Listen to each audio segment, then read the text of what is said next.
Então, já começando a acolher, né, a nossa convidada de hoje, você já está vendo aí o que vem pela frente, né? A gente vai tratar de um assunto com uma pessoa que atua na profissão, né, com a sua experiência, e hoje vem aqui compartilhar um pouco dessa experiência conosco, né? E aí, para começar bem aqui naturalmente, pedir para a Luísa falar um pouquinho, né, sobre essa trajetória da formação dela até chegar na coordenação pedagógica.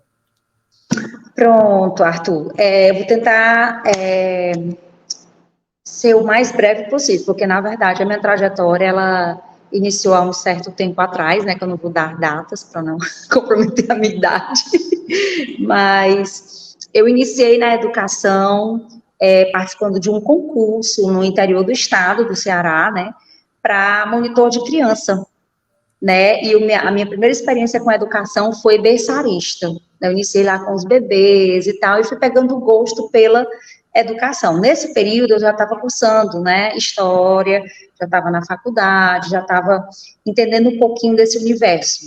Porém, a gente sabe que ser estudante de licenciatura, principalmente específico, né, de um curso específico, não te dá muito suporte para tratar, por exemplo, com pedagogia, né, era necessário eu estudar um pouco mais por não ter esse suporte pedagógico, digamos assim, referências pedagógicas de teóricos e tal, e até de prática também, né, a minha prática era ali, sala de aula com alunos do Fundamental 2, médio, mas prática mesmo com relação à pedagogia, não.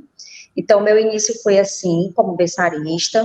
Dentro da faculdade, como foi que aconteceu? Essa questão do meu passar para a coordenação pedagógica, que inclusive foram algumas perguntas que me enviaram também no direct do Instagram, né? Dentro do curso, que era no interior do estado, tinha uma coordenação diária que eu digo região do Ceará, certo? A região norte, ela tinha, né, essa coordenadoria, e aí essa coordenadora, que era do nosso curso de história e de outros cursos dessa região, ela estava com algumas falhas, né, detectadas pelos próprios colegas de turma. E eu sempre fui muito espontânea com relação à comunicação, a ser resoluta, a tentar resolver algumas situações para facilitar os processos. E aí eu comecei a enviar e-mails para a coordenadoria da faculdade, cobrando algumas coisas que a nossa coordenadora tentava acesso e não conseguia. Então, eu comecei a cobrar certos tipos de atitude ou recursos, e eles começaram a me observar, né, digamos assim.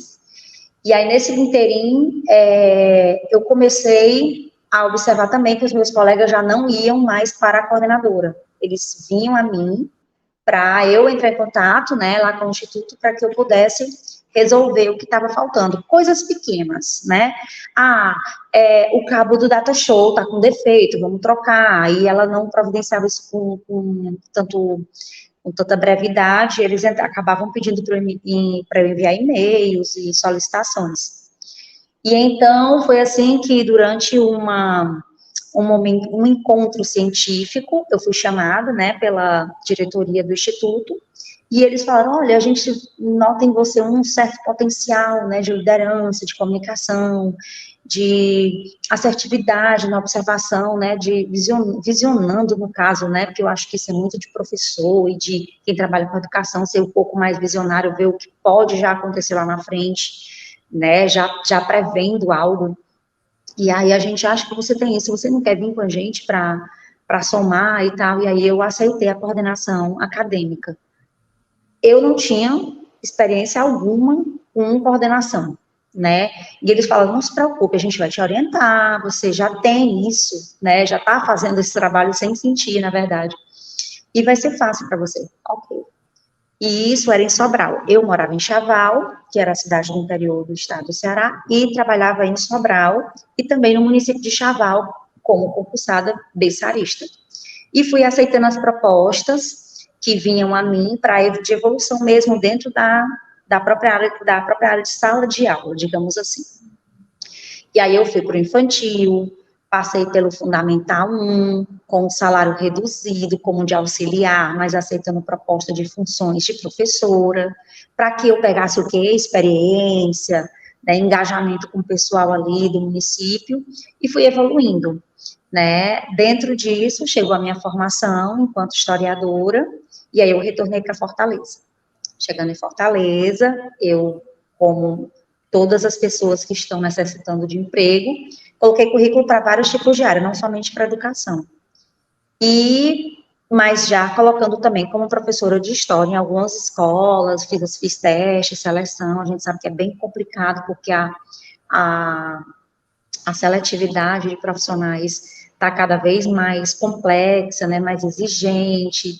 E na ocasião eu vinha de uma cidade pequena, onde eu não podia me capacitar com muitas, por exemplo, formações extras ou cursos extras. E você sabe muito bem, que é bem necessário isso para nós, né, que trabalhamos com a área educacional.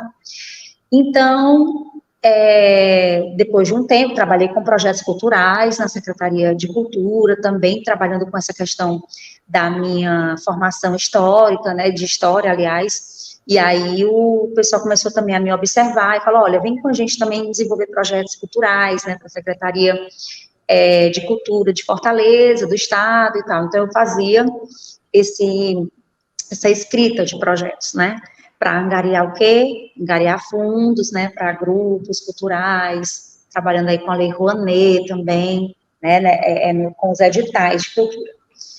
Enfim, cheguei a um colégio que eu angariava uma vaga para professora de história, né, e essa vaga, para mim foi surpresa quando me ofereceram a coordenação pedagógica.